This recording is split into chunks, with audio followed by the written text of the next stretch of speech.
सरकार में मंत्री रहे ब्रजेंद्र सिंह राठौर ने बयान देते हुए भारतीय जनता पार्टी सरकार के मंत्रियों को विभाग बांटे जाने को लेकर, यानी कि नहीं बांटे जाने को लेकर तंज कसा। उन्होंने कहा कि सरकार हंसी का पात्र बन रही है। साथ ही उन्होंने ये भी कहा कि भारतीय जनता पार्टी बड़े बड़े दावे करती है कि वह सिद्धांतवादी पार्टी है, शुचिता वाली पार्टी है, चाल चरित्र वाली पार्टी है, पर 100 दिन पहले तो मंत्रिमंडल ही नहीं बना पाए, जिसके कारण कोरोना प्रदेश में आ गया और अब मंत्रिमंडल का विस्तार नहीं कर पा रहे हैं।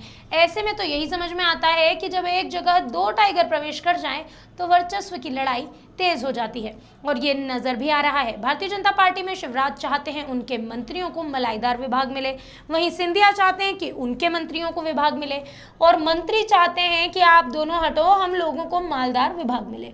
यही मालदार विभागों का झगड़ा अखबारों और सड़कों पर नजर आने लगा है। अब जनता समझ चुकी है और क्या क्या कहा ब्रजेंद्र सिंह राठौर ने, आइए सुनाते हैं उन्हीं की जुबानी हमारी इस रिपोर्ट के जरिए। देखिए, भारतीय जनता पार्टी इस वक्त सबसे बड़ी हंसी की पात्र बन रही है।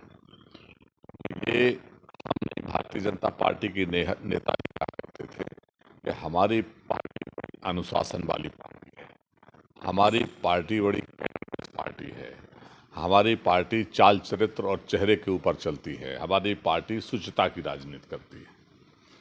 अब 100 दिन तक आप मंत्रिमंडल का गठन नहीं कर पाए, अनैतिक तरीके से सरकार गिराने में आप व्यस्त रहे, उस चक्कर में कोरोना प्रवेश हो गया। मंत्रिमंडल बन गया तो आप विभाग का बंटवारा नहीं कर पा रहे हो, और मुख्यमंत्री कोई भी हो, ये नैतिक अधिकार मुख्यमंत्री का होता है कि वो किसको मंत्री बनाए और किसको कौन सा विभाग दे। अब जब एक टाइगर से कोई दूसरा बड़ा टाइगर आ जाए तो स्वाभाविक रूप से फिर 2 टाइगरों में वर्चस्व का झगड़ा शुरू हो जाता है, और आज भारतीय जनता पार्टी में भी ये वर्चस्व का झगड़ा शुरू हो गया। सिंधिया साहब कहते हैं कि हमें मालदार विभाग चाहिए, शिवराज सिंह जी कहते हैं कि हमें मालदार विभाग चाहिए, और बकाया मंत्री कहते हैं कि तुम दोनों एक तरफ बैठो, हमें खुद मालदार विभाग चाहिए। तो ये मालदार विभागों के झगड़े जो है अब सड़कों पे और अखबारों में रोज लोग चटकारे लेके पढ़ भी रहे हैं, लोग आनंद भी ले रहे हैं। ये बात सही है कि बंगलों की बात तो आ रही है, मैं भी अखबारों में कभी कभी पढ़ लेता हूँ। देखिए, जो लोग मंत्री थे, मैं भी उसमें से एक हूँ, हालांकि मैंने तो अपना सामान शिफ्ट करना शुरू कर दिया है, लेकिन जो हमारे और मित्र लोग हैं उनका भी कसूर इसलिए मैं नहीं मानता कि जो भी बंगला आवंटित हुए, पहली बात तो वो विधायक की हैसियत में बंगला मिलता है, मंत्री की हैसियत में बंगला नहीं मिलता है। तो विधायक तो वो हैं, और विधायक हैं, और ये नियम भी है कि जो भी विधायक है उसको रहने को भोपाल में घर मिलता है। अगर हम लोग ये बात कह रहे हैं तो ये बात भी गलत नहीं है कि आप हमें आवंटन कर दीजिए, जो आप मकान आवंटित करेंगे हम अपना सामान जाके उसमें रख लें।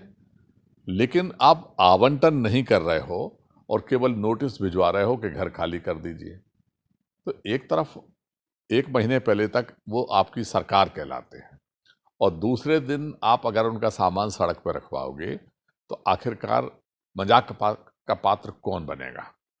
ये बड़ा विचारणीय विषय है। चूंकि मैं भी पूर्व मंत्री हूँ और विधायक भी हूँ, तो मेरे ऊपर भी ये बात लागू होती है। तो व्यक्तिगत जहाँ मेरा सवाल है, मैंने अपना सामान शिफ्ट करना शुरू कर दिया। हालांकि व्यक्तिगत रूप से मुझे माननीय मुख्यमंत्री जी ने कहा है कि आप अभी अपने घर पे ही रहिए और जब जरूरत होगी हम आपको बता देंगे, लेकिन उसके बावजूद भी हमने लिख के ज़रूर दिया है कि आप हमें कोई घर आवंटित कर दीजिए ताकि हम अपना सामान रख लें। लेकिन उसके वो घर तो आवंटित नहीं हुआ, लेकिन हमने अपना सामान रखना भी प्रारंभ कर दिया। भोपाल से दीपक सिंह की रिपोर्ट।